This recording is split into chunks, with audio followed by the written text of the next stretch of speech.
Hello, my lovely, and welcome back to the Uncomplicated Guide to Perimenopause.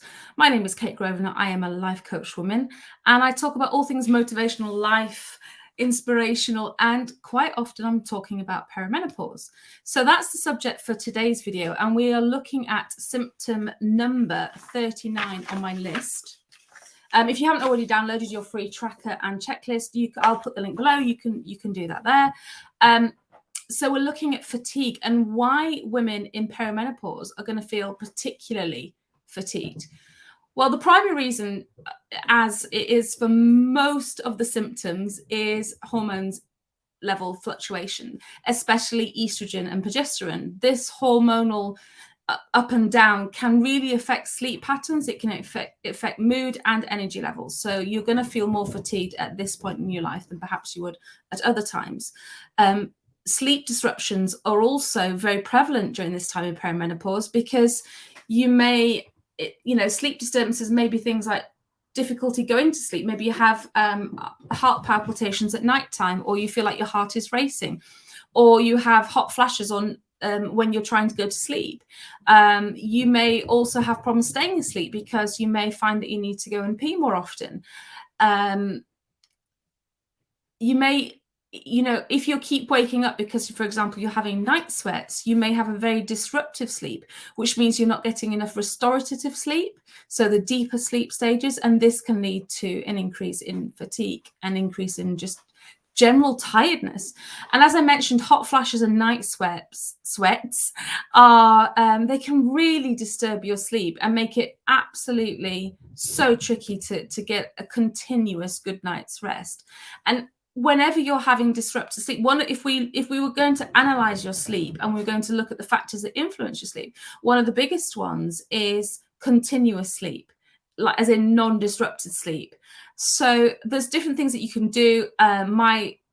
A strong recommendation is to look at bamboo bedding, bamboo nightwear, because bamboo is thermoregulating. Whereas if you wear cotton, it's very breathable and it feels nice, but if you sweat, it then sticks and it gets wet and clings to you. Bamboo, as I said, is thermoregulating, so it keeps you fresh all night through. I'll put some links to some nightwear and some bedding below, so you can have a look at those. Mood disorders. The reality is that perimenopause is very difficult for many of us going through it, because it feels like we suddenly don't know our bodies, we don't react to the same thing in some ways, and many women will say, I feel like I'm dead inside. I don't feel like I'm myself anymore. And obviously that can be then very disturbing, because if you don't feel like you, as you don't react like you, and you don't have the same range of emotions, it's very scary, to be honest. And it can lead to really kind of big mood disorders such as depression or anxiety. Both of those conditions can affect sleep quality and increase fatigue. You would also have metabolic rates. They would slow down during the perimenopause, and that makes it easier to gain weight and less likely to lose weight, which can contribute to feelings of sluggishness and fatigue. There's actually a very good reason why it isn't the end of the world if we gain a bit of weight during perimenopause to do with our estrogen levels, but that's a whole other video. If you haven't already, subscribe to the channel and then you'll catch all the perimenopause videos. Chronic stress. The perimenopausal period, it falls in quite a bad time for most. I don't think they'll be a really good time, but we can have teenagers or kids that are coming and going from the house, plus aging parents, plus maybe we've got more responsibilities at work, but all of this can lend itself to the feelings of overwhelm, stress, and those things again will contribute to fatigue, because what doesn't give us energy, what doesn't provide energy for us, usually drains us of energy, right? So all of these factors at some point will drain us. I mean, as much as you love your kids and your parents and everything, and your work and everything else, or maybe you don't, but they are energy drainers, okay? You may also find that you've got nutritional deficiencies. good gut health is so supremely important during the perimenopause for many reasons. And I have done a video on this, and I will do more videos on this, because without good gut health, we can be out of balance in so many different areas of our body during perimenopause specifically. So if we are not, if our gut health isn't good, we don't absorb nutrients, and nutrient deficiencies are more detrimental to us during perimenopause than any other times, especially things like calcium and vitamin D and vitamin Bs and all, you know, even from a perspective of things like osteoporosis or, and again, energy levels. It's so important that we're getting good nutrition and our body is able to absorb it. So good gut health is really, really important. You may also find that you have decreased your physical activity during perimenopause because you lack the motivation to want to get sweaty and work out, because you can get sweaty just from breathing some days. But the point is that when we, if we don't maintain the same levels of physical activity, this can give us decreased energy levels just in general.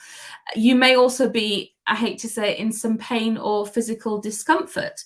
So it may be things like, as I said, bone density problems, or you may be less flexible. You may have muscle tension or muscle fatigue, or, you know, all of these different things can lead to fatigue as well.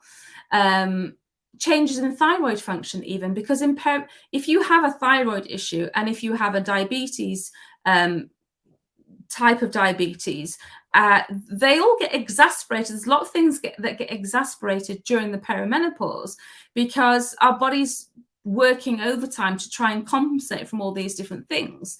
So if you have a thyroid function issue and you're perimenopausal, those two create the perfect storm for fatigue. And while we're talking about diabetes, any type of altered blood sugar levels. So perimenopause can cause insulin sensitivity or insulin resistance. And this can make us have really fluctuating energy levels throughout the day, which is why we have to be very, very careful of our nutrition levels and what we're actually consuming. Again, you may have decreased resilience to illness for various reasons. Maybe it's you're not getting enough restorative sleep, so your immune system's not regenerating or working during deep sleep. You may find that you are absorbing less nutrients. So in that respect, you know, maybe you're not absorbing as much vitamin C, for example, and you don't have a natural immune fighting system inside your body. So we need to be really, really careful about how quickly you recover from illness, because that's actually the marker that we're interested in, is your resilience to illness and then your recovery from illness as well. Because the longer and more systemic the problem is, the worse the fatigue impact is. There are also some cognitive changes during perimenopause. I don't know about you, but concentrating and memory fog and brain fog in general, they can be mentally exhausting. Losing some words, like really common, simple words, you might suddenly lose the ability to remember. And that can cause a lot of frustration and mental strain and mental exhaustion.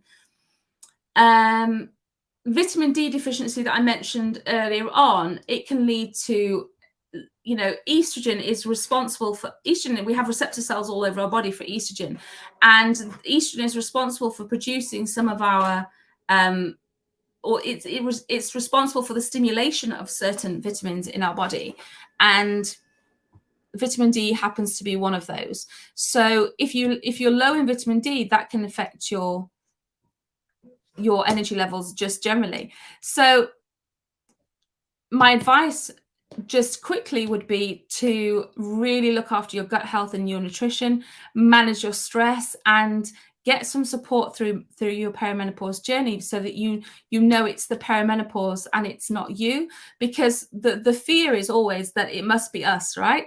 There must be something wrong with us. I remember when I first started going through the perimenopause, I literally thought I was going mad because all of these symptoms didn't add up together. So I'm on a mission now to make sure that every other woman knows what the symptoms could possibly be. So if you look at my checklist of 108 symptoms, you may have 10 of them, you may have 20, you may have 30, you may have 40, but at least then you know that how they fit together, and you know that it's not you that is going a little bit loopy, because the doctors, it's not always their first shout when they address symptoms. I was given antibiotics for ear infections I didn't have, because they couldn't explain the pain in my ears and the itchy ear and the dizziness, for example, which I suffered for many times in a row. They kept thinking that I was having a reoccurring ear infection, when actually it was a perimenopause symptom. So I keep talking about perimenopause, as well as talking about mindset, inspiration, different ideas of different types of thinking that can influence how you live your life and how much joy you manage to glean from life, and all those glimmers of happiness, how to focus on them and make sure that they are occurring more and more often. If you would like to contact me and ask me about any of my programs or coaching, you can go to my website, which is www.kategrosvenor.com. I will link it below, as well as my email address, and I hope to see you again soon. If you haven't already subscribed to the channel, it'd be amazing if you did that, because then you'll get notifications every time I upload a new video on perimenopause. Take care, my lovely, and I'll speak to you soon. Bye.